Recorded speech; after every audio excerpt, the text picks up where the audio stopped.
But anyway, mga pangga, eto ha, since na ngayong araw na nga, lingid po sa ating kaalaman, kung may iba pa po na dai pa nakakaaram mo niya na aldaw, ana poon kan karampanyahan campaign period for local position until May 7 po ini mga pangga, ano?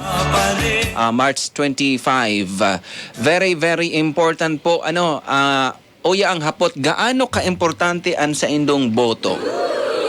Very important na mag-participate po kita sa eleksyon. I-exercise niya to sa to yung kunyan na diretso na mag-desisyon sa pagpili kan mga mamumuno sa satuyang nasyon and sa satuyang mga lokalidad, sa satuyang mga munisipyo and syudad and mga barangay and mga probinsya and sa national government, di ba? Very, very important po ang satuyang boto. Ang iba kaya mga pangga, minsan, di ba, sasabihon kayan, ay, sasaro man lang ngaya ang boto ko ba? No, kumbaga, di man nga masyadong importante nga, di nang nga kumaboto nga, mauli, pangaya ako duman sa samuk nga harayo, nga mapamasay lang. Di po nindo pag basta-bastahon mga panggaan na boto nindong sasaro. Ta ako, saro man ang boto ko.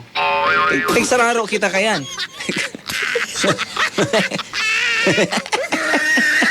Depo nindo pag basta-bastahon ang solo-solo nindong boto mga pangga tadakulaon na bagay yan urog ng gayo kung magiging tiebreaker po ang sa inyong boto may nangyayari kayan mga pangga perang beses na nangyari yan sa satuyang nasyon sa man iba-ibang banwaan na nagtatay nagtatay ang boto kang magkalaban na kandidato kaya kung ikalang susuluminting din nagboto ikakuta na sa tiebreaker di ba? Very important yan, ano, dahil mo pagsabihin na sasaro lang ngaya, pagal lang ngaya ako para ko niya, mamanya nagbabago ngaya, dahil na ngaya ako maboto. Di ba? So, dakulang diferensya yan na maray. Tanangyari, actually, si amigo ko mga pangga, dahil ko napangaranin, itago tanal sa pangarang Jobel, nag-istorya sa kuya, dumanda sa enda mga pangga, nag-election da duman sa endo mga pangganin sa SK sa Sangguniang Kabataan election ang SK baga bagayan may mga kagawad man bagayan ang SK apwera sa SK chairman may 7 siyang mga kagawad na SK kagawad ayan ta apwera sa pagpabasketball sabi nga ni you cannot spell the word basketball without the word without SK sabi Sala. You cannot spell the word basketball without SK. Kaya po niya may 7 siyang kagawad. Nag-eleksyon da duman sa enda mga pangga. Unrehistrado da ang butante duman sa barangay ninda para sa eleksyon sa Sangguniang Kabataan. 17 lang da sindang rehistradong butante sa SK. Kuro kompyutado nindo. Sabi hontang magkalaban na lado. Si Saro ngayang madalagan SK chairman, may mga kagawad siya, 7 o di 8 sinda. Tapos si kalaban niya man, 8 man.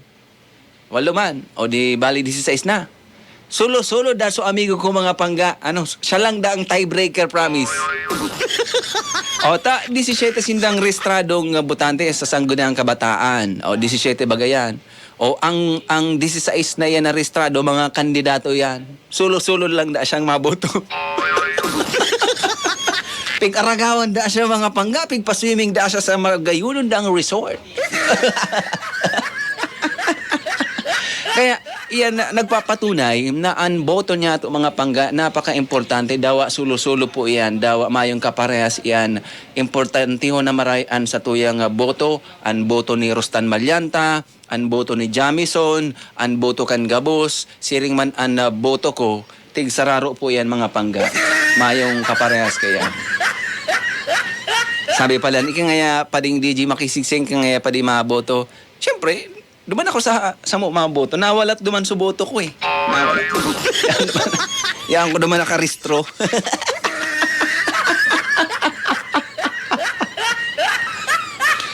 Kaya sa endo pong mga sagradong boto.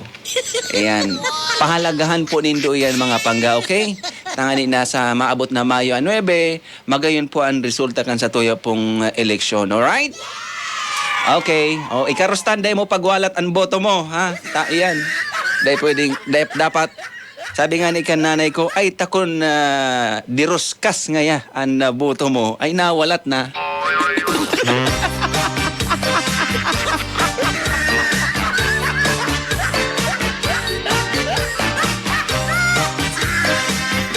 Anyway, 10:11 ng umaga, pangga-eto muna ang ating energy headlines. Mga bareta na dapat nindo maaraman.